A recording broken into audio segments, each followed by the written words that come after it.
The hosts say goodbye abruptly, and then nothing. For 3 seconds, silence. Uh-oh. Siri, play something, anything. That doesn't work. Your frontal lobe begins to liquefy. You fumble through some phone taps and swipes to call someone you don't want to talk to. You're looking for insulation. You're avoiding the specific thoughts that wait for quiet moments. Thoughts about your career, thoughts about your parents, thoughts about the future. You're treating your mind like a radio signal that needs to be jammed. And it works. You successfully block the frequency. But what's the cost of that jamming? Why are you exhausted, even though you just spent 3 hours relaxing? It's because you weren't relaxing. You were running a defense operation. Welcome to the Horror Vacui.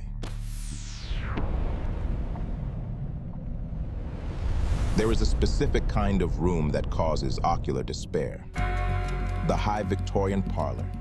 It's a space where the eye isn't allowed to rest. It's a cathedral of accumulation. The walls are armored, not merely decorated.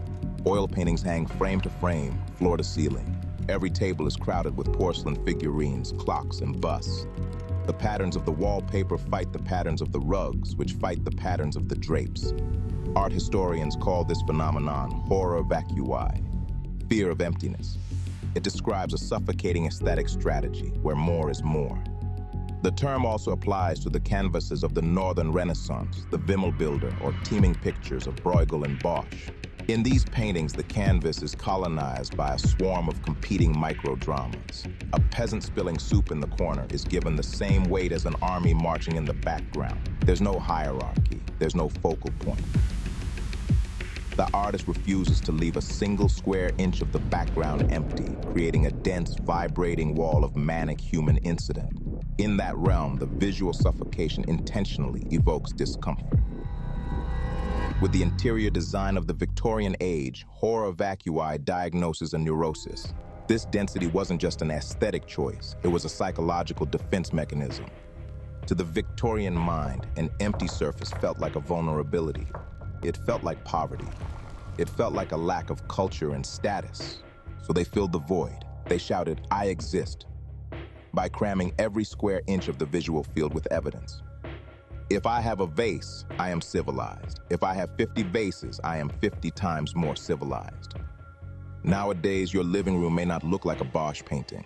That's because you've digitized the furniture. You've moved the estate to inside your skull.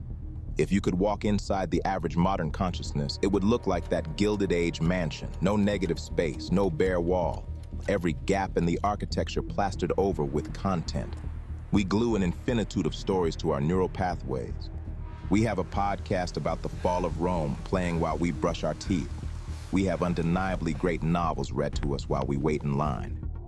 We scroll through the news again. We are psychological hoarders. We see it as productive, educational, even uplifting. Like the Victorians did, we tell ourselves, "I am enriching my life." It's effective because that's true. Sometimes. But we don't do it sometimes. We do it automatically, filling every silence of the day. There's a frantic quality to the consumption. Do you really believe the tactical situation in Eastern Europe has shifted in the 4 minutes since you last refreshed?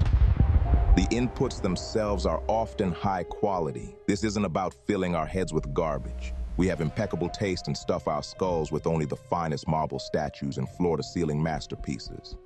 But a mind stuffed with worldly knowledge, high art, and the greatest stories ever told can be just as cluttered as a mind stuffed with corporate trash and social media manipulations. The irony is that we treat this density as a virtue. We view the unfilled minute as a failure of logistics. If we're walking from the front door to the car and we aren't learning, amused, or feeling immersed in the pinnacle of literature itself, we feel something akin to a phantom limb syndrome, like we're losing ground. We've internalized the logic that a running machine is good and an idle machine is broken, so we keep the inputs high. The moment the input stops, the moment the stream cuts out, we're left alone with the person we've been avoiding all day. In World War II, the most effective way to stop an enemy transmission was signal jamming, flooding the frequency with a continuous barrage of white noise. Today, We jam our own frequencies. When the barrage of noise stops, the internal transmitter kicks in, and the broadcast is heavy. What am I gonna do when this job ends?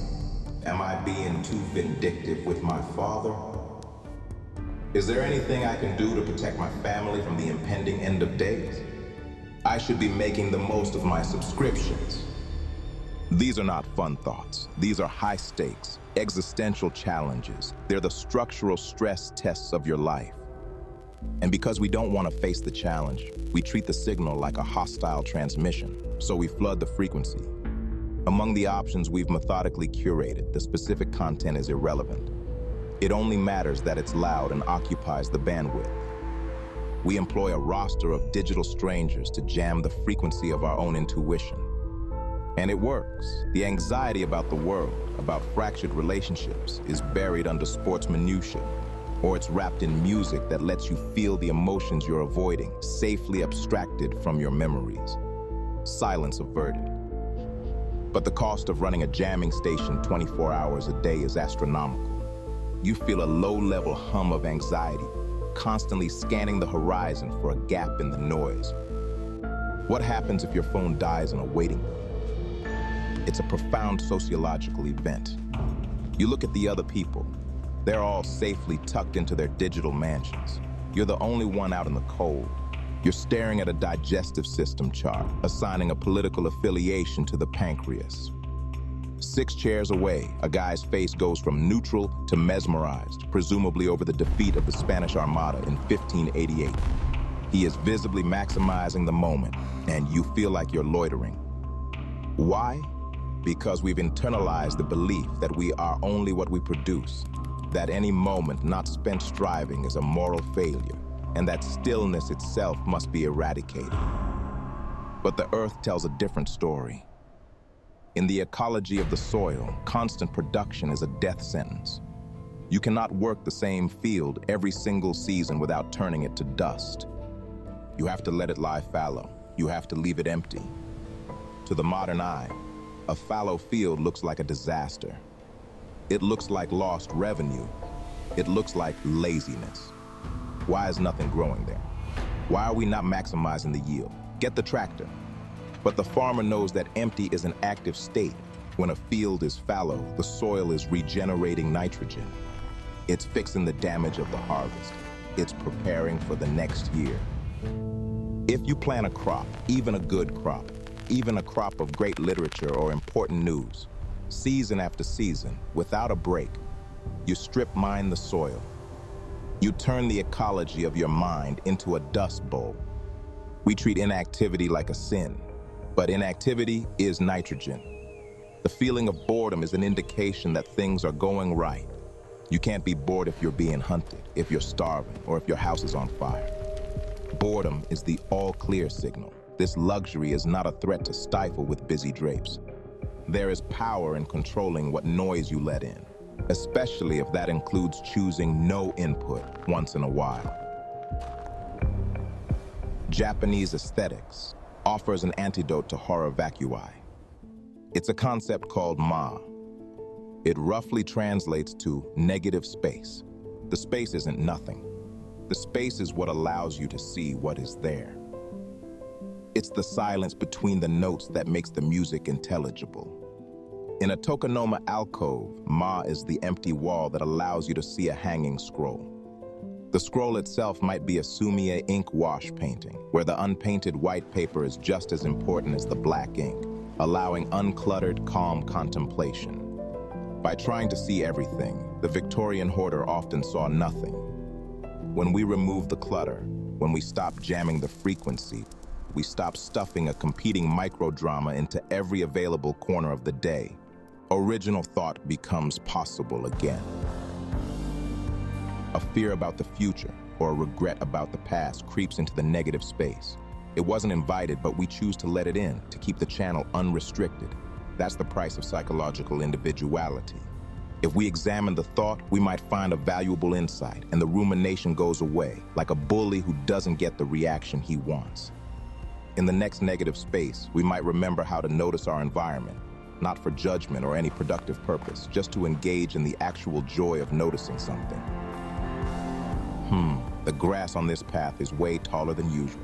Oh yeah, it rained. Then negative space returns again. This one might have no thoughts at all. Now we're really generating nitrogen.